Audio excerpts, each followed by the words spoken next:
दोस्तों, चैत्र नवरात्रि का शुभारंभ चैत्र महीने के शुक्ल पक्ष की प्रतिपदा तिथि से होता है और ऐसे में प्रतिपदा तिथि में कलश स्थापना करने के साथ ही मां दुर्गा का आह्वान भी किया जाता है और स्थापना करने के साथ ही साथ 9 दिनों के व्रत पूजन का शुभारंभ होता है। चैत्र नवरात्रि के 9 दिनों में मां दुर्गा के 9 स्वरूपों की विधि विधान से पूजा की जाती है और उनके मंत्रों का जाप और श्री दुर्गा सप्तशती का पाठ भी किया जाता है। और इस बार चैत्र नवरात्रि का शुभारंभ सर्वार्थ सिद्ध योग में हो रहा है, जो कि नवरात्रि को और भी ज्यादा शुभ बना देता है। नवरात्रि में मां दुर्गा के 9 स्वरूपों की आराधना की जाती है और इन 9 स्वरूपों की आराधना करने से मनवांछित सभी प्रकार की मनोकामनाएं भी पूर्ण होती हैं।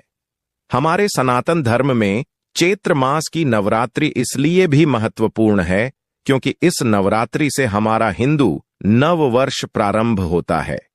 साल का पहला दिन प्रारंभ होता है और इन 9 दिनों में मां दुर्गा की आराधना करने से आने वाला संपूर्ण वर्ष सुखमय हो जाता है।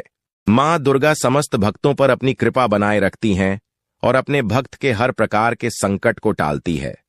तो आज की इस वीडियो में हम सभी जानेंगे कि चैत्र मास की नवरात्रि कब प्रारंभ हो रहे हैं और कब समाप्त होंगे, कलश स्थापना का शुभ मुहूर्त क्या रहेगा और मां दुर्गा इस बार कौन सी सवारी से धरती लोक पर आ रही है। भक्तों, जानेंगे कि नवरात्रि में कौन सी तिथि पर किस देवी की आराधना करे और इस बार चैत्र नवरात्रि की अष्टमी और नवमी कब है, कन्या पूजन कब करे और रामनवमी किस दिन है। संपूर्ण जानकारी आज के इस वीडियो में आप सभी के साथ शेयर करेंगे।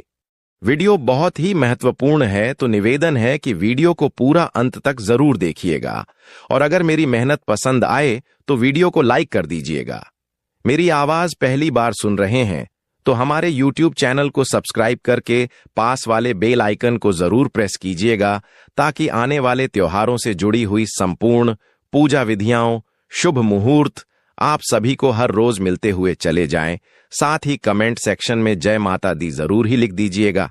चलिए अब जान लेते हैं कि चैत्र मास के शुक्ल पक्ष की प्रतिपदा तिथि कब प्रारंभ होगी और कब समाप्त होगी और नवरात्रि का पहला दिन कब है। तो देखिए, पंचांग के अनुसार चैत्र मास की शुक्ल पक्ष की जो प्रतिपदा तिथि है, इसका प्रारंभ 19 मार्च 2026 को यानी कि गुरुवार के दिन सुबह 6:52 पर होगा और प्रतिपदा तिथि का समापन 20 मार्च को सुबह 4:51 पर होगा। तो ऐसे में 19 मार्च 2026 यानी कि गुरुवार से चैत्र मास की नवरात्रि प्रारंभ हो रही है और 19 मार्च 2026 से नव वर्ष भी प्रारंभ हो जाएगा। अर्थात नव वर्ष का प्रारंभ 19 मार्च 2026 से ही होगा। और अब जानते हैं कि नवरात्रि के पहले दिन कलश स्थापना करने का सबसे शुभ मुहूर्त क्या है। तो देखिए, इस बार नवरात्रि में कलश की स्थापना करने के 2 शुभ मुहूर्त प्राप्त हो रहे हैं। पहला मीन लग्न में सुबह सुबह ही हो जाएगा। सुबह 6:52 से सुबह 7:43 तक कलश स्थापना करने का शुभ मुहूर्त है। और अगर आप किसी भी कारणवश इस शुभ मुहूर्त में कलश स्थापना न कर पाए तो दूसरा शुभ मुहूर्त अभिजित मुहूर्त है, जो कि दोपहर 12:05 से दोपहर 12:53 तक प्राप्त हो रहा है। तो ऐसे में जो दोनों शुभ मुहूर्त है, इन्हीं दोनों मुहूर्तों में आप सभी अपनी सुविधा के अनुसार अपने अपने घर में कलश स्थापना कर सकते हैं।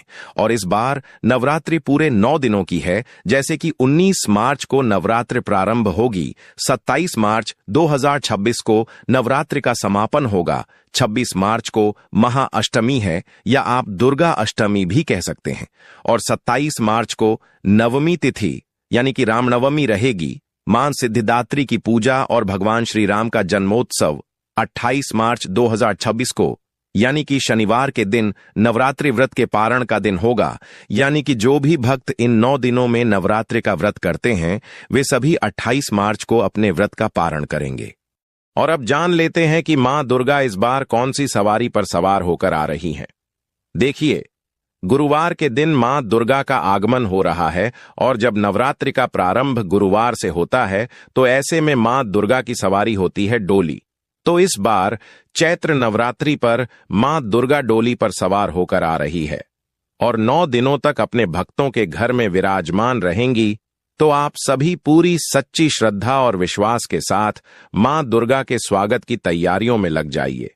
आने वाली वीडियोस में आप सभी देखेंगे कि इन 9 दिनों में पूजा हमें किस प्रकार से करनी चाहिए।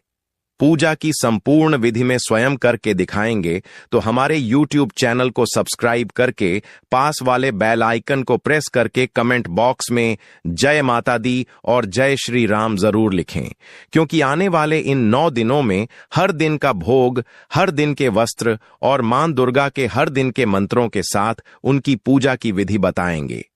हम आप सभी के सामने ये सभी जानकारी लेकर आएंगे, तो उसके लिए आपको हमारे YouTube चैनल को सब्सक्राइब करके पास वाले बेल आइकन को प्रेस करके और कमेंट सेक्शन में जय मां जगदम्बा जरूर लिखिएगा।